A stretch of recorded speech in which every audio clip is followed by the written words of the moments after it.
네, 6.4 지방선거 이후 다양한 전국 전망이 나오고 있습니다. 박근혜 대통령의 국정 장악력은 어느 정도로 유지될까? 또 이른바 인적 쇄신은 물 건너 간 것일까? 730 재보선 판세는 어떻게 될 것인가? 또 야당 내 계파 싸움이 수면 위로 부상하는 것은 아닐까? 등이 전망의 대상들입니다. 정치평론가 이강윤 씨와 또 한국정치아카데미 김만흠 원장의 견해를 들어봤습니다. 국정 장악력을 상실하게 될 청와대 입장에서 보면 위기는 면했다고 봅니다. 그렇지만 이전까지 청와대 취임해서 세월호 사태가 나기 직전까지 보여왔던 청와대와 대통령의 무통, 불통, 장악적 리더십, 사실 이건 리더십이라기보다는 그냥 통치라는 말로 저는 응축시키고 싶은데요. 그것은 더 이상 통하지도 않을 뿐더러 그거에 대한 국민적 저항은 반드시 표출될 것이고요. 청와대도 그런 정도의 기류 변화는 알고 있다고 봅니다. 이번 6.4 지방선거는 박근혜 대통령에게 도움이 되는 선거였다고 봅니다. 두 가지 의미에서 그렇습니다. 하나는 선거라는 통과 의례를 거쳤기 때문에 그 부담을 줄였고요. 또 하나는 선거 결과가 집권 여당에 대해 선전한 결과로 나왔기 때문에 도움이 될 겁니다. 가장 중요한 건 김기춘 실장의 거취라고 보는데 문책성 경질을 하지는 않을 겁니다. 모양새상.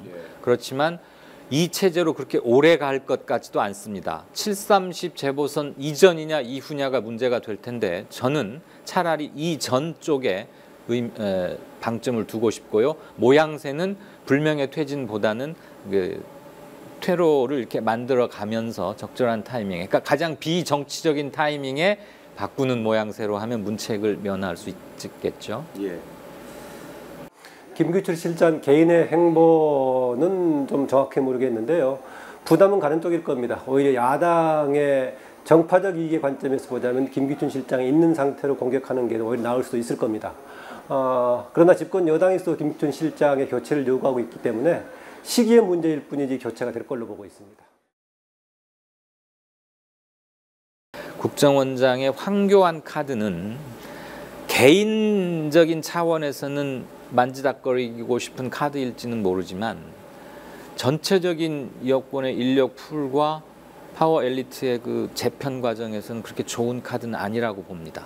일단 야권이나 시민사회의 상당한 반발이 예상되기도 하려니와 지역적으로 겹치는 것도 너무 많고 법조인 의존도도 커서 국정원에는 정무적 성격도 있으면서 동시에 그동안 관이나 이쪽에 좀 덜 물든 사람 중에서 고르려고 하지 않을까. 그렇지만 후임으로 또다시 군을 내세울 것 같지는 않고요. 두 어느 쪽이든 좀 상관이 없을 것 같은데요. 좀 조화를 어떻게 이룰까 이게 문제 같습니다.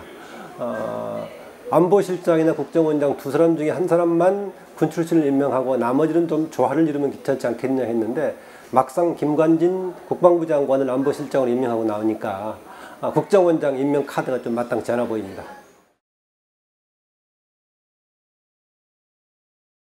당연히 계파 갈등이 점화는 되는데요.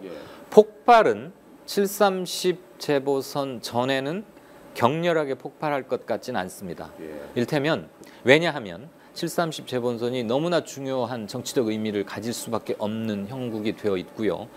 그 커다란 중요한 선거를 앞두고 당 내분이 어쨌거나 격화되면 전체적으로 봐서 당세에 불리할 것은 분명하기 때문에 자중질환의 소지는 충분하지만 내부에서 소총 정도로 싸우는 것이지 대포 이상으로 미사일이 날아다니면 공멸의 길로 갈 가능성이 큽니다. 이번 선거를 치르면서 새정치민주연합 지도부에 대한 논란이 제기됐는데요. 내부적인 계파 갈등으로 이어진다면 더 문제가 복잡해질 수 있습니다. 이전에 실패했던 계파들이 다시 전면에 나서는 도구로서 권력 투쟁이 이루어진다면 이후에 새정치민주연합의 진로는 더 암담하겠습니다. 재선에 성공한 그룹에서는 안희정 충남도지사 당선자가 지역적 대표성도 갖고 있고 우리가 과거에 DJP 연합이라는 교육받고 한번 경험했던 학습 효과를 보더라도 상당한 지위를 점하고 있다. 그리고 친노 정신의 계승자라는 점에서도 강점을 갖고 있다. 이런 점에서 평가해 줄 수 있고, 무엇보다도 큰 정치적 자원은 박원순 시장인데 워낙이 여러 차례 공적 공언을 해왔지 않습니까? 두 번째 임기를 끝까지 마치겠다고 했기 때문에 설령 국민적 요구가 대단해지고 모두 다 그걸 인정하는 분위기가 된다면 시건이 가능하겠지만, 자기가 먼저 자기 정치 일정표를 바꿔가면서 나올 가능성은 현 단계로서는 많지 않다고 보여집니다. 여권에서는 홍준표 지사보다는 차라리 남경필 당선자가 굳이 그 반열에 넣는다면 가능성이 높다고 생각합니다. 대권 도전에 당장 주목하기보다는 이번에 시도지사로 등극한 사람들이 앞으로 정치적으로 어떻게 성장할 것인가에 주목하면 좋겠습니다. 정당 차원에서는 새정치민주연합이 좋은 성과, 좋은 기회가 있음에도 불구하고 거두지 못했지만, 반면에 개별적인 인물로 보자면 오히려 집권 여당에서의 괜찮은 사람들이 많이 등장했습니다. 경기의 남경필이라든가 대구의 권영진, 제주의 원희룡 등 상당히 중진급으로 성장할 수 있는 제목들이 이번 지방선거를 통해서 광역단체장에 등극했다 할 수 있겠습니다.